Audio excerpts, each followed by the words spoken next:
Dead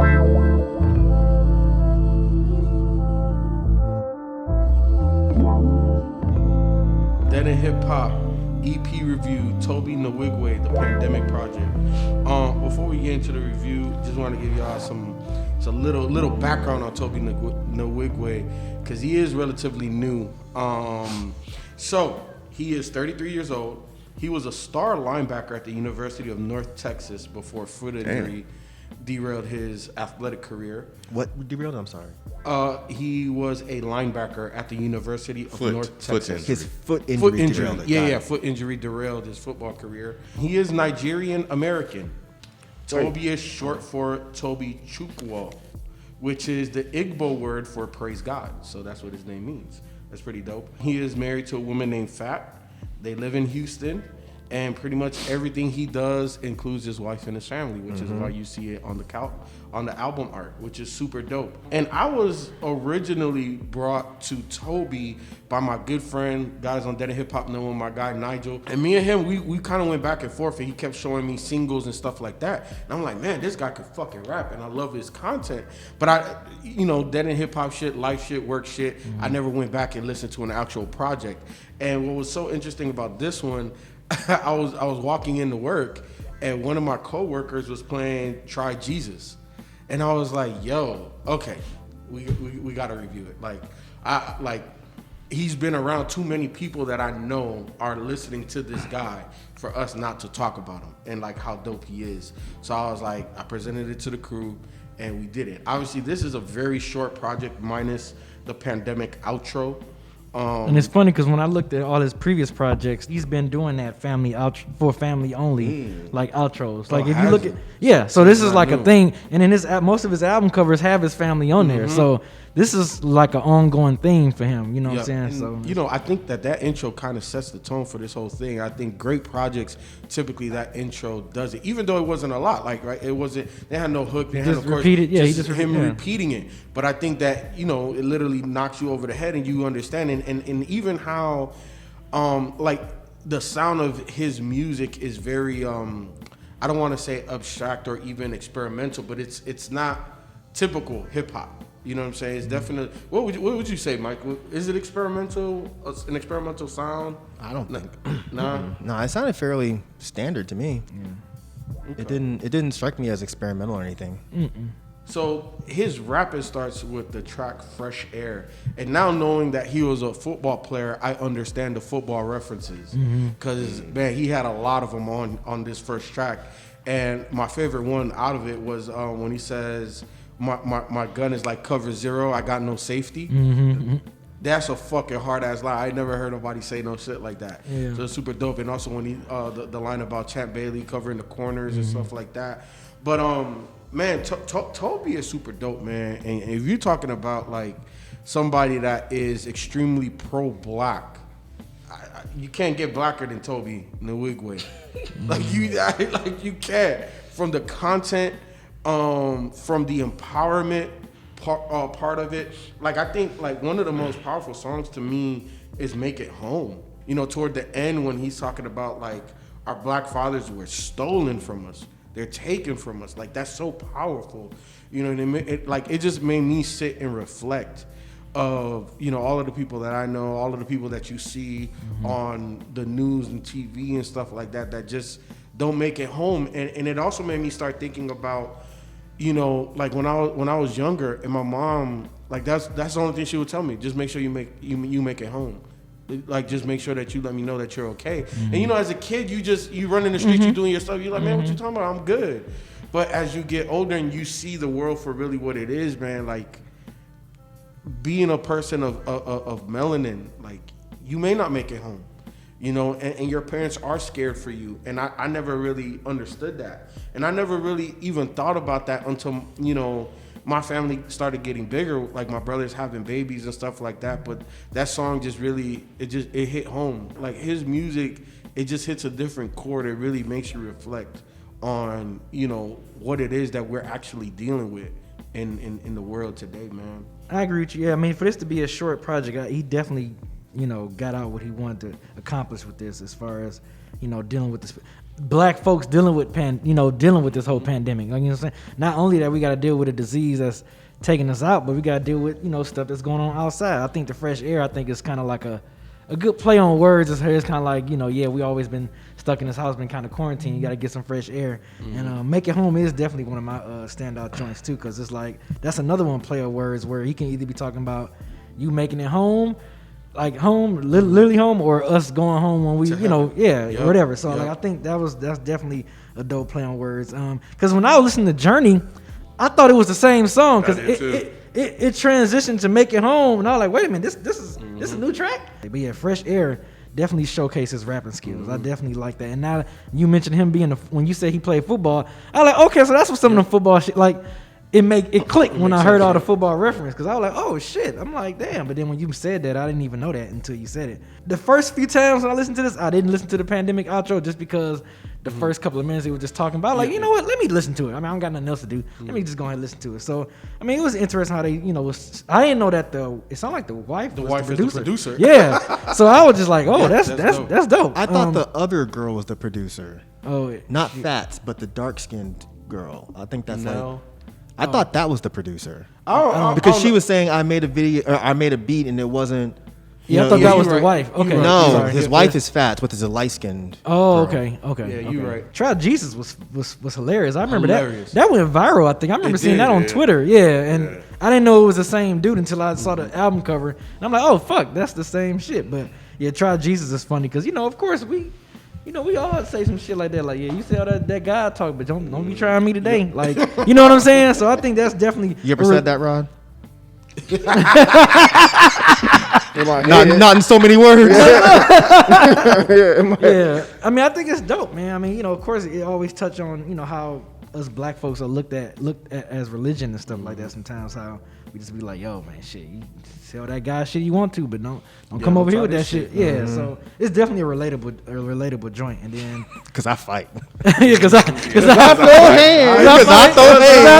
Yeah. But yeah, this was cool. I wish he would have gave me more with the intro. I think the title and everything, I think he would have gave me a little bit something to just keep repeating. Of course we all feel that way though. Don't get me wrong. Yeah, 100%. And I agree with you to a degree, but I also understand the artistic standpoint of just this is it, because this is literally it. If you think that we need more fucking evidence, you fucking goofy, right? You know what I'm saying? It'd have been dope to get some type of poetry or something from him, because he's dope enough to do that. That's just me nitpicking, but yeah, overall, I thought it was a cool EP. Yeah, I agree. I think it's cool. Quick, easy to digest. I think it's interesting seeing, like, when you think about the pandemic project and you think about what pandemic is he talking about. Is he talking about the pandemic we're in, or is he talking about the pandemic that affects Black America? So again, that could be kind of another play on words, because the content on here is relevant to, like, Breonna Taylor and Making It Home and Fresh Air and Journey and stuff like that. So, and I thought the production was cool. I thought his rapping was cool and stuff like that. So, but I definitely wanted to hear a little bit more than 12 minutes worth of content. While I think the intro was cool, it still felt a little something to be desired, because we only, that leaves us with 11 minutes. And given the fact that Try Jesus is only 2 minutes, we're really got, 9 minutes worth of songs. So, but overall, I think as this being my first exposure to him, because I had never heard of this guy before. Me neither. Until now. And it was all because of Try Jesus happened to go viral, and everybody was sharing it and singing it and stuff like that. So this is like my formal introduction to him. So I definitely think he's talented, in terms of his ability to, like, do both, sing and rap. And there were some clever lines that you mentioned earlier, Feefo. And I didn't go back and listen to his previous work, so this is my first exposure to him. So all this is my first exposure. Like I said, I just never until that Try, just like you, until that Try Jesus, I have never heard a dude ever. Like, no one, I don't even think no one ever sent me anything, at least I don't know, on Twitter about this dude. So, but yeah, just like you, it's my. Well, yeah, and I've seen people saying, "Oh, we need to, why are people not talking more about him?" And when you suggested it and I listened to it, I was kind of like, okay, but why was that being said? Like, what waves outside of Try Jesus was he making, prior to this that I missed? I don't know. I'm being ignorant to this whole conversation. And even listening to this, while I like what I heard on the surface and even beneath the surface, I didn't really have like the feeling to go back to listen to any of the other stuff. But I think he's talented, and I'll be curious to see where he goes from here. But and I think the overall EP, or whatever you want to call it, the Pandemic Project, is cool, and it was an enjoyable listen. But I think it stops there for me. But I like the beats, I like the rapping, I like the singing. Really? Because you're like the most pro-black person amongst us. This should be like right up your alley. Content-wise, yeah, but I mean, it still takes a little bit more than that, Like, I appreciate the things that he's saying, and I think Make It Home was, a really good song, and I definitely love the way the guy was singing at the end with the falsetto and stuff like that to close it out. I think that was a nice touch, but outside of that, it's like, it's like, what else? So I appreciate the content, I love it, and I think that was it. I think I kind of maybe I needed or wanted to hear a little bit more to be able to give like a full verdict on where I stand with him as an artist. I don't think he's whack at all. I want to be very, very clear about that. I don't think he's whack. I don't think he lacks talent.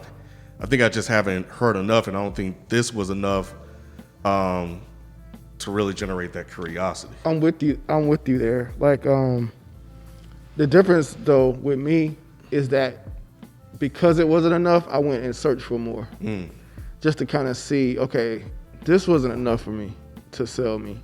I need to hear some more. I need to hear what else this guy's doing. And honestly, like, while I agree that, yeah, he can rap and all that, it still didn't overly impress me. Like, it still didn't, like, I'm like, okay, this is cool. He's cool, he can rap. But it still wasn't anything like, oh man, I got a new favorite artist, or, you know what I'm saying? It wasn't anything like that, even after I went and listened to the other stuff. So yeah, I kind of agree with Rod and Ken. I had never heard of this guy before. His name was completely new to me, honestly, which is weird that he's actually used to play football. The first thing I thought when I saw him, I was like, oh, maybe he's like an athlete that made a rap album, because I was like, why is Feefo pushing for this?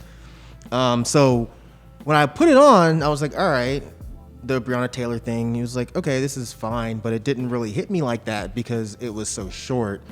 And that's where I do agree with B, is I kind of wish he'd have thrown a verse in there.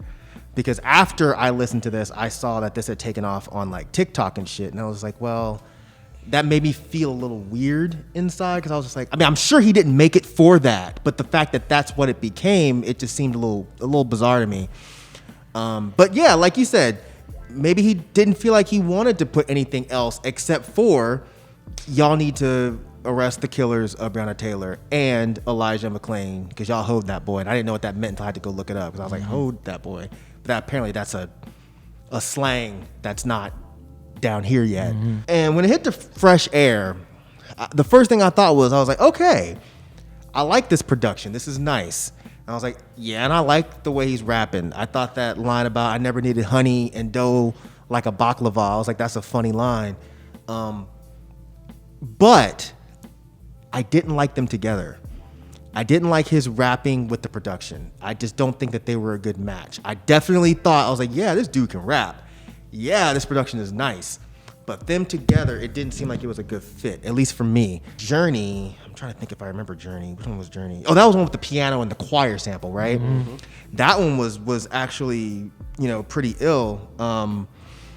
My mama hated on me till I blew like a Hoover Deuce. And I was like, that's a fucking dope line too. But I felt that same way. I was like, man, I like his rapping. I like the production. I don't like them together. It didn't really click for me until Make It Home, because I like his singing. Now, I think his singing went with the production beautifully. So that song was just fucking beautiful, man. He has a great singing voice, and that's rare for someone to have such a dope rapping style, but also a dope singing voice. But that made me wish that he was singing this whole EP, because I feel like if he was singing on Fresh Air and Journey, I would have enjoyed it a lot more. And then, of course, Try Jesus. I didn't know that was like a viral thing. I never saw it on Twitter or anything like that. So it completely missed me. But I thought the song was hilarious. But at the same time, it was on point because it's like, bro, you keep trying me, but you need to go try Jesus. Don't try me. And I like that shit where he said that. I don't remember the exact line, but it was something like, there's a part in the Bible that bothers me, and I'm pretty sure he was referencing the whole turn the other cheek. And I was like, man, this dude I like this guy.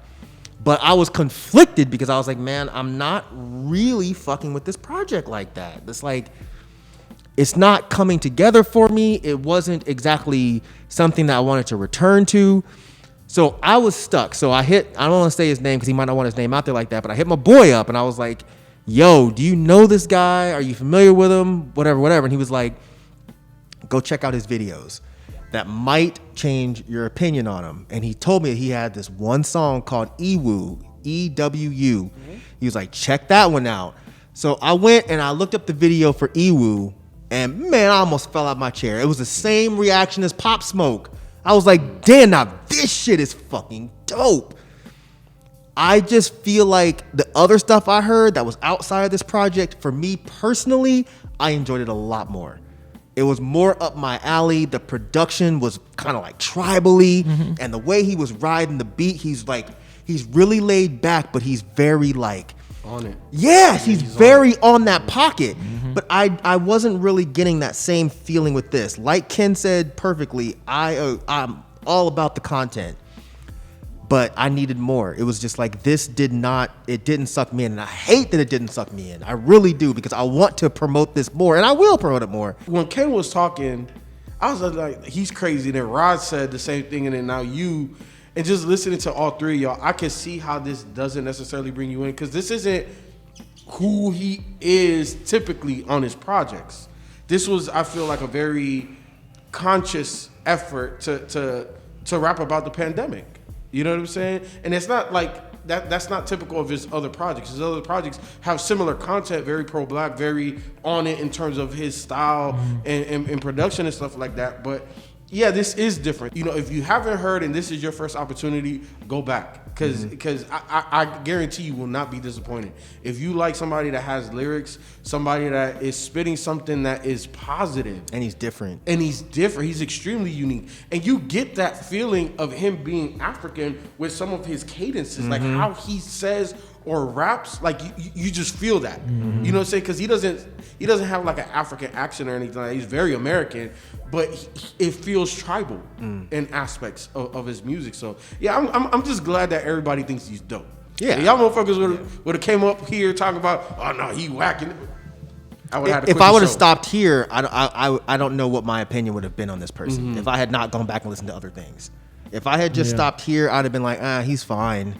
He's not whack, but he's not anything that I want to listen to again. Did you hear that Sway song? The one he did on freestyle, Sway? you mean? Yeah, was it a freestyle? I thought it was. I think it was a freestyle, but then he ended up putting it on one of those original albums. Okay. That shit crazy. Yeah, man, he's an interesting dude.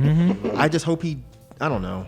I just wasn't feeling the production. What was the Michelle Obama co-sign? She heard him.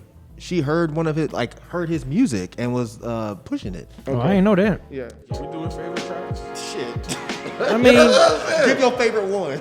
Yeah, one. What's your favorite jam? My favorite one has to be Make It Home. Try Jesus. Fresh Year. Definitely Make It Home. That's the one. Toby, if you watching, hey brother, hey, you super dope, dog, and I like the whole movement. I like incorporating the entire family. You know what I'm saying? We need to see more unity like that. A lot of people talk about unity and this, that, and the third, but you are literally displaying that. Being a strong black man at it, and the content of your music, bro, like we need it. We need more people like you. So I appreciate everything that you've done so far, and I'm definitely looking forward to the future. You know, how far can you take it? How much exposure can you get? Yeah, Toby, if you're watching, I'll say that I love that your family, where you come across this family first. So I definitely appreciate that. I think that's really, really dope. I enjoyed the content of this project, And I like that you're, focused on putting out messages in this moment and taking advantage of this moment. I'm glad that Feefo brought this project to the table. I started following you on Instagram after the viral moment because I was definitely interested. I love Try Jesus. It was brought to me, on first listen, and I enjoyed it. I played like 2 or 3 or 4 or 5 times in a row. And listening to everybody, it sounds like there's a lot of other dope stuff that you have. And I'll be interested in going back and checking that out. So I definitely think you're talented and you can rap, and you can sing, you can do all of that. So, and this was an enjoyable listen. So I did enjoy my time listening to this project. And I'm glad that you're having some success or newfound success with this increasing visibility on you as well. So much luck to you in the future, and we'll see where you go from here, brother. Tobe, if you're watching, good job of making a very precise EP that you wanted to talk about this particular pandemic, about the pandemic. If it is specifically about the pandemic, it could be another, like what I said earlier, play on words. But like I said, I was able to go back and listen to some of your projects because, like I mentioned before, you're new. So I was just like, let me go ahead and just listen to get an idea of the type of artist you are. And yeah, you are definitely a dope artist. And I just wanted a little bit more on this project. But it's an EP, and if you made it to be this short, so be it. But I just wish you would have gave me a little bit more, especially with the intro. But other than that, man, good job. I'm looking forward to seeing. Now my ear is on the lookout for whatever you do now. So keep it up. Tobe, I'm glad we covered this because you now have a new fan. I wasn't super into this project, but I really enjoyed the stuff I heard before this. So I'm definitely looking forward to hearing what I hear after this. And I definitely appreciate the content. I definitely appreciate your rapping ability. It's just for me personally, this one didn't really come together for me. Who knows? It could change in a month, it could change in 3 months. Could change tomorrow. Who knows? But for right now, I'm a huge fan of what I've heard before this. And whoever's doing your videos, if that's you, if that's Fats, if that's whoever it is, your videos are absolutely astounding. So yeah, man, keep up the good work.